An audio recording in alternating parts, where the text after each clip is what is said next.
नमस्कार प्रणाम। हम प्रियांशु सिंह और आप सब देख रहा बानी टॉप 10 भोजपुरी।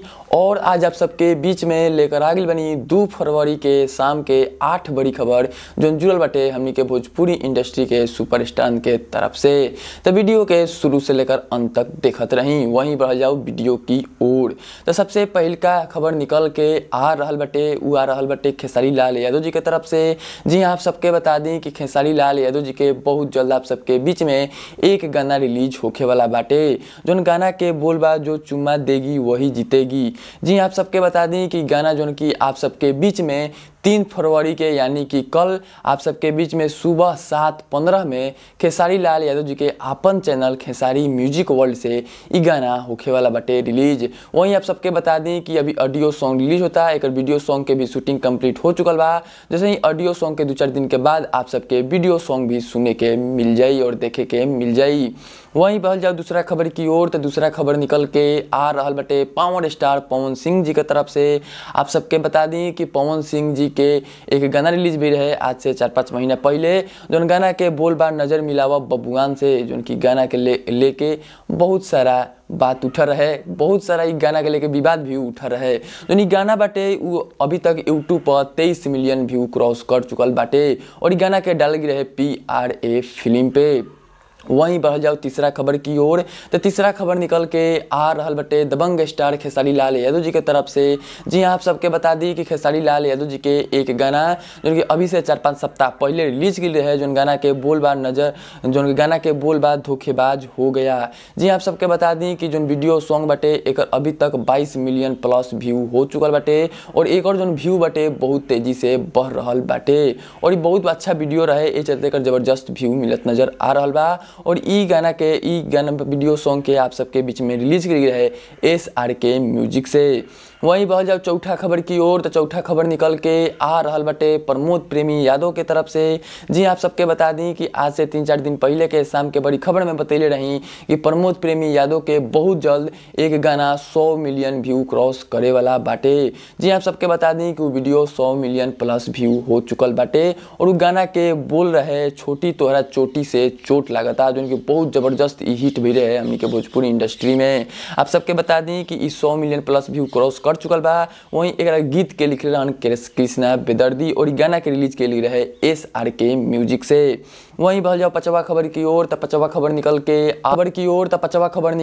आ रहल बटे दिनेश लाल यादव निरहुआ जी के तरफ से। आप सबके बता दी कि आज दिनेश लाल यादव निरहुआ जी के जन्मदिन बाटे। तो सबसे पहले टॉप 10 भोजपुरी के पूरा परिवार के तरफ से निरहुआ जी के जन्मदिन के बहुत बहुत बधाई। और आप सब भी जाई कमेंट बॉक्स में दिनेश लाल यादव निरहुआ जी के बधाई दी। वहीं बढ़ जाओ छुआ खबर की ओर। तो छुआ खबर निकल के आ रहल बटे प्रमोद प्रेमी यादव के तरफ से। जी आप सबके बता दी कि प्रमोद प्रेमी यादव के आज एक गाना रिलीज हुई बटे, जोन गाना के बोल बटे 9 बजे।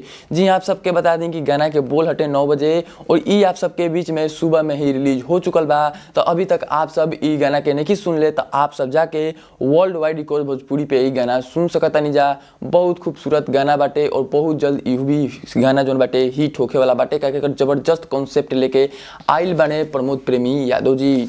वहीं बढ़ जाओ 7वां खबर की ओर। तो 7वां खबर निकल के आ रहल बटे अवधेश प्रेमी यादव के तरफ से। जी आप सबके बता दी कि अवधेश प्रेमी यानी कि हिट मशीन, जी आप सबके बता दी कि भोजपुरी इंडस्ट्री के सेकंड हिट मशीन अवधेश प्रेमी यादव के भी एक गाना रिलीज हुई बटे, जोन गाना के बोल बा सैया चश्मा वाला, जोन की ई गाना के सुबह में ही रिलीज कर दे बा और ई रिलीज कर बा अवधेश प्रेमी के ऑफिशियल चैनल से। बहुत खूबसूरत सॉन्ग बाटे, आप सब जाके एक बार जरूर सुनाई और बहुत जबरदस्त गईले बाने अवधेश प्रेमी यादव इस सॉन्ग के। तो आप सब जाके एक बार गाना के जरूर सुना, अवधेश प्रेमी के ऑफिशियल चैनल पे रिलीज हो चुकल बाटे।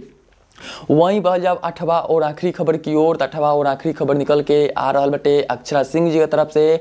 आप सबके बता दें कि अक्षरा सिंह वहीं पे भोजपुरी इंडस्ट्री के डिजिटल किंग विक्की यादव के एक वीडियो सॉन्ग भइल बटे रिलीज।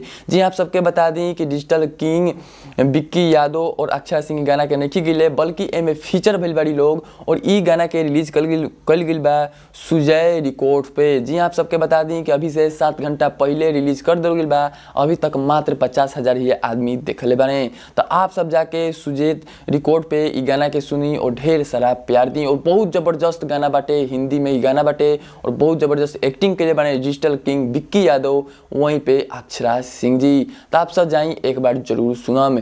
वहीं पे आप सब कमेंट में जरूर बताएं कि आज शाम के 8 खबर में से सबसे अच्छा खबर केकर लागल। और जाते जाते इस चैनल के सब्सक्राइब कर दी और घंटी भी दबा दी। भोजपुरी से जुड़ल छोट बड़ खबर लेकर आवत रहिला। फिर से मिलता नहीं कल शाम के बड़ी खबर के साथ। तब तक देखते रही टॉप 10 भोजपुरी। जय हिंद, वंदे मातरम।